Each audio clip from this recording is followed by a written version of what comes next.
El daño que se ha generado por la pandemia en nuestro país es irreparable. La gestión con la que se han manejado las cosas en nuestro país son criminales. Y tengo el gusto de presentarles a la doctora Lori Ann Jiménez Faive, jefa de Laboratorio de Genética Molecular de la UNAM. También es doctora en Ciencias Médicas por la Universidad de Harvard, una mujer claramente preparada. Y doctora, te saludo, perdóname la pronunciación del apellido, pero te saludo con mucho gusto, doctora. No creo ser el primero. No, por mucho no. Es más, hasta bien lo dije, ¿verdad? Sí, Oye, doctora, te agradezco mucho que estés con nosotros. Y escribes un libro, Un daño irreparable, la criminal gestión de la pandemia en México. Y lo primero que quiero escuchar es de qué se trata, cuál es tu argumentación y tu tesis central sobre este escrito. Sí. El libro es un testimonio escrito de los eventos que han ocurrido durante el primer año de la pandemia. Inicio el libro hablando un poquito sobre el origen de la enfermedad, el inicio de la pandemia en China, en el sureste asiático, la dispersión después por Europa, pero realmente mi punto era centrarme en lo que ha ocurrido en México. Entonces, a partir del tercer capítulo me paso al continente americano y de ahí comienzo a narrar lo que ha ocurrido en México. Este es el relato, pues, del primer año de la pandemia. Ya no me tocó incluir, por ejemplo, las partes de lo que ha ocurrido con la estrategia de vacunación y que el presidente se infectó de COVID y toda una serie de cosas, ¿no? Los atropellos de ayer de no es necesario utilizar cubrebocas después de casi un año, ¿no? Es increíble verdaderamente. Pero bueno, la intención del libro es la misma intención que he tenido llevo desde el inicio de la pandemia documentando los eventos que han ocurrido, documentándolos y llevo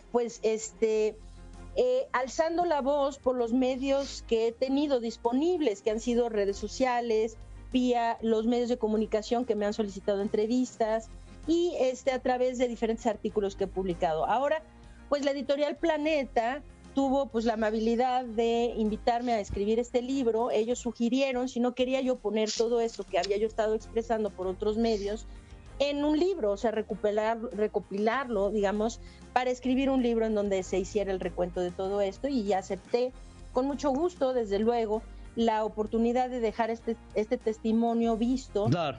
Desde mi perspectiva, que considero que pues trato de Doctora, ser lo más objetiva posible. Usted es jefa del Laboratorio de Genética de la UNAM, una mujer de genética altamente molecular de la Facultad de Odontología de la UNAM, sí. Bueno, una mujer que es graduada de Ciencias Médicas por la Universidad de Harvard. Claramente sabes de lo que hablas y los títulos así lo ostentan. Y te pregunto, doctora, ¿cuál crees tú que ha sido el principal error que ha tenido Hugo López-Gatell?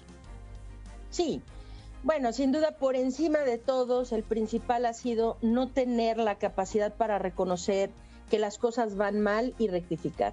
El principal de todos ha sido ese, porque una decisión mal tomada, vamos a decir en enero o febrero, se pudo haber rectificado en marzo o abril y esto hubiera salvado cientos de miles de vidas, ¿verdad?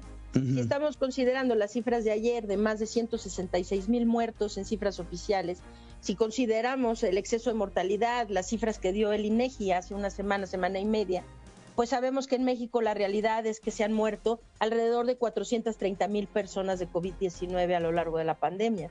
Entonces, esta estrategia que se asienta al principio y que se sigue como en una actitud infantil de voy derecho y no me quito, ¿no?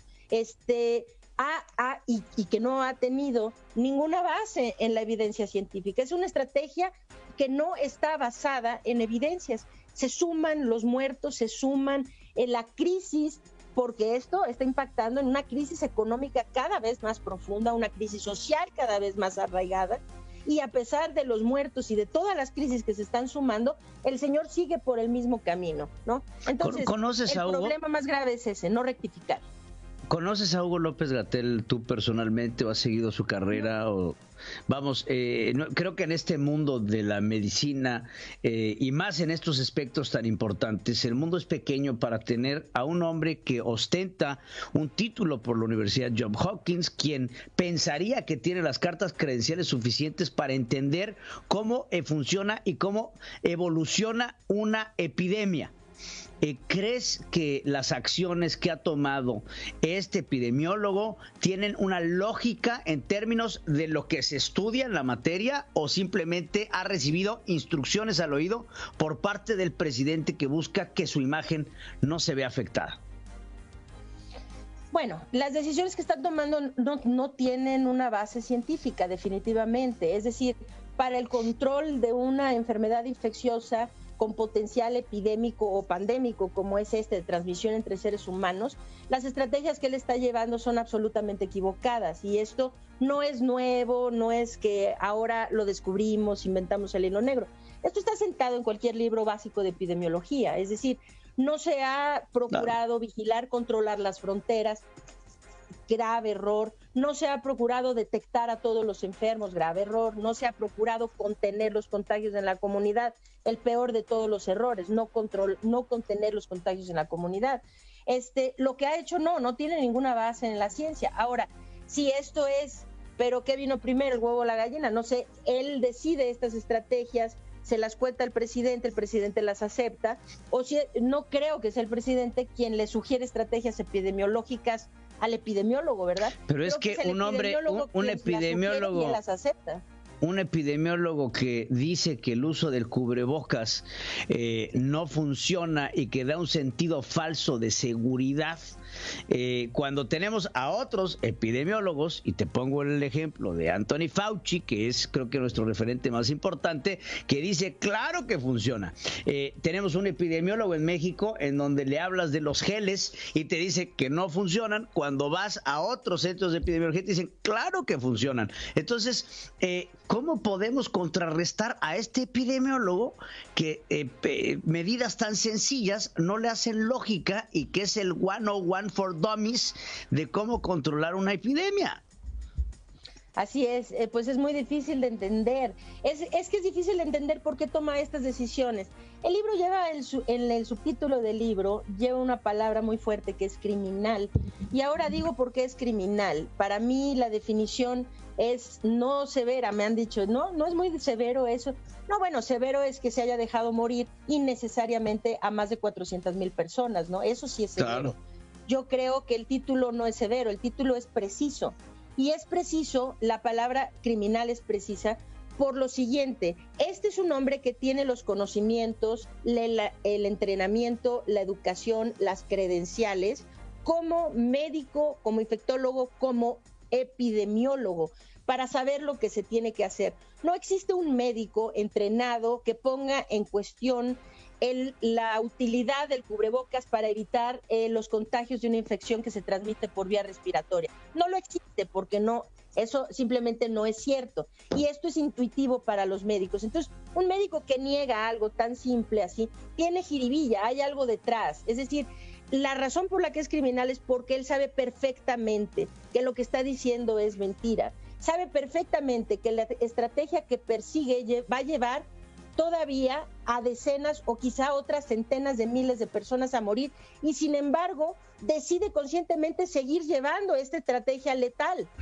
Eso para mí es un crimen. Si hubiera sido un error porque no se tiene la información, porque no es una persona capacitada para entender la situación, porque por ignorancia, si fuera un error por ignorancia, por falta de información, sería otra la visión de cómo esto se juzgaría. Pero un error que se comete sabiendo que es un error y persistir en el mismo a pesar de la pérdida de vidas, pues esto es criminal. ¿Cómo lidiamos con él? Es muy complicado porque hay que saber por qué lo hace. Lo hace por complacer al presidente, lo hace para ahorrarle dinero, lo hace, no sé con qué intención, pero sin duda la intención no es científica ni médica. La intención tiene una jiribilla política detrás, algo que pues tendría uno que estar tras bambalinas para comprender cuál es esa intención, ¿no? pero sin duda científico y médica no es la decisión, ¿no? Oye, doctora, ¿dónde podemos comprar el libro? ¿Dónde suena? La verdad es que a todo el auditorio que nos escucha, la verdad es que creo que es interesante lo que plasmas y hay que recordar este tipo de acciones. Dinos, doctora, ¿dónde lo podemos encontrar? ¿Cuáles son los métodos? ¿Cuánto cuesta? El libro, y el precio es muy complicado. Creo que cuesta 290 pesos, algo así, 290, 295 pesos.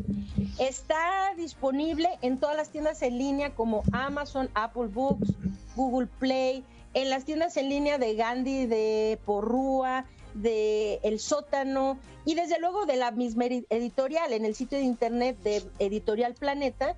Ahí también tienen muchos métodos de cómo se puede comprar. Ahorita está disponible ya en la versión impresa en toda la República Mexicana, ahorita en librerías, en las librerías principales, en Sanborns, en todas las que dije, ¿no? Gandhi, El Sótano, Porrúa, bla, bla, bla, en todas las principales, y en ebook también en las tiendas en línea como Amazon, Google Play y Apple Books. Sí. Pues te agradezco mucho, doctora, y ojalá y mucha gente pueda adquirir este libro. Hay que estar enterados de lo que sucede en nuestro país y es un gran ejemplo de lo que se tiene que quedar ahí plasmado para que no volvamos a cometer estos errores que, aunque ya se cometieron, trataremos todavía de rectificar en el camino. Doctora, te agradezco muchísimo por estar con nosotros en este espacio Central FM.